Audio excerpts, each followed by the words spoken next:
Hello and welcome to my presentation of Evaluation Question 3 on what I learned from my audience feedback. I think audience feedback is important because it gives me an idea about what I want to try and achieve with my magazine in terms of what its purpose is and who it is for. It allows me to improve my work and change my ideas throughout the production process.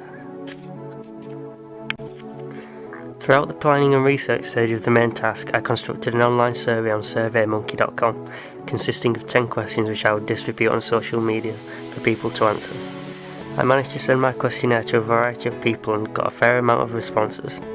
I knew I wanted to create a regional magazine for young people when we began planning, which is why I sent my questionnaire directly to my classmates and friends who are of a similar age to me and fit the age group for my target audience.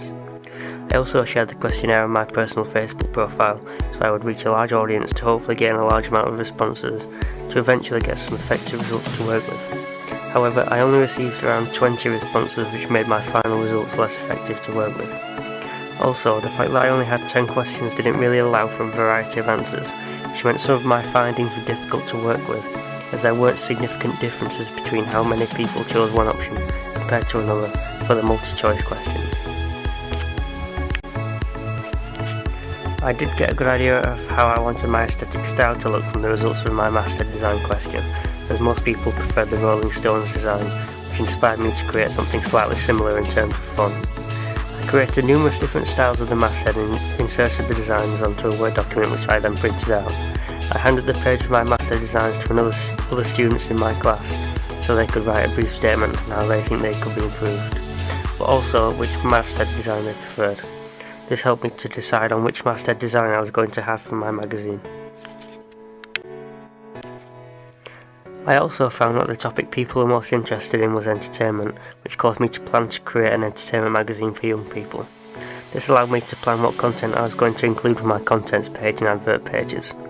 I had to think what would appeal to a younger audience. In addition, the fact that most people use Facebook and Twitter according to the results from my audience feedback made me include information for Facebook and Twitter pages of the magazine in the contents page and ancillary tasks.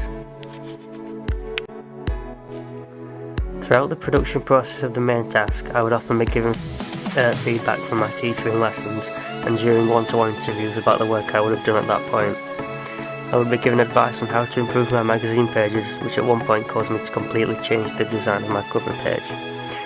My initial design was a main cover image across the middle of the page with blank spaces above and below to add by masthead and cover lines.